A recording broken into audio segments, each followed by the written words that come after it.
কারাগারে কিছুদিন ছিলাম আর হাই সিকিউরিটি প্রায় 1 বছর ছিল। আমি আজাদ ভাইকে বেরোনোর পর সে কথা মনে করে দিয়েছি।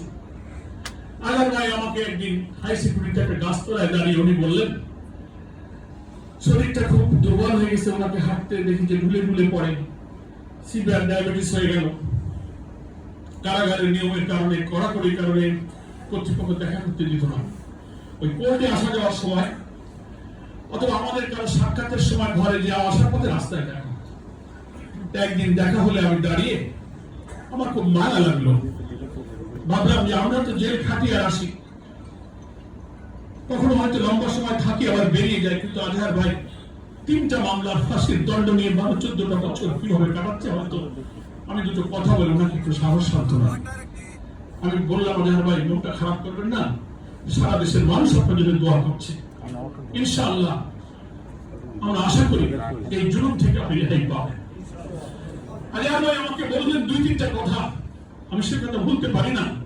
আল্লাহর কোন বান্দার হৃদয় যদি ইখলাসে পরিপূর্ণ থাকে, শাহাদাতের তামান্নায় যদি কোন হৃদয় সিদ্ধ থাকে, এভাবেই সে জবাব দেয়। উনি বললেন, পরার ভাই আমি জানি সুপ্রিম কোর্টে কারো ফাঁসির দণ্ড বহাল থাকলে তার জীবনটা, তার দিনটা, তার মিনিট, রাতগুলো কেমন যায় তা আমি জানি, কিন্তু মনে রাখবেন একটা রাত, একটা দিন আমার এই ফাঁসির চিন্তায় কোনোদিন ঘুম নষ্ট হয়নি।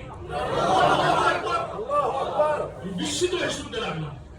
তিনি বললেন, আমার কোনো চিন্তা নাই, আমার পরিবার পরিজনের প্রতি আমার দায়িত্ব আমি পূর্ণ পালন করেছি, আমি কোনো ঋণ দিলে নাই, পরিবারকে আমি দিনের পথে চালাবার চেষ্টা করেছি।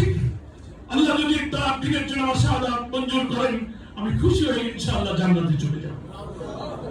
আমার জন্য আপনারা দোয়া করবেন, দেশবাসীকে আমার সালাম দেবেন।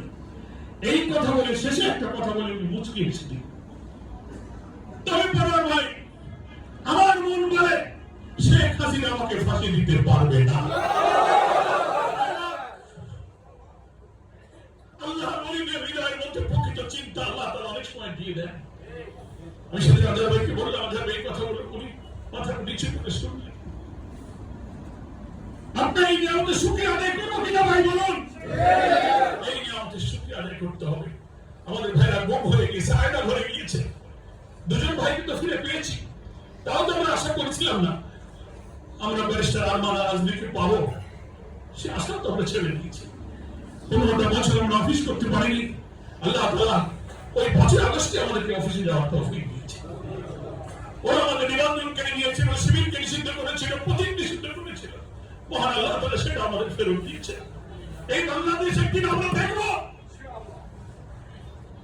এত সহজ, এত বিস্ময়কর করোনা আল্লাহ নাজিল করবেন আমরা কিন্তু বুঝতে পারি। আপনি কি করে কৃতজ্ঞতা আদায় না করতে পারবেন? এর কৃতজ্ঞতার অর্থই হলো শতভাগ ইখলাস, শতভাগ চেষ্টা দিয়ে দ্বীনের সমস্ত দায়িত্ব পালন।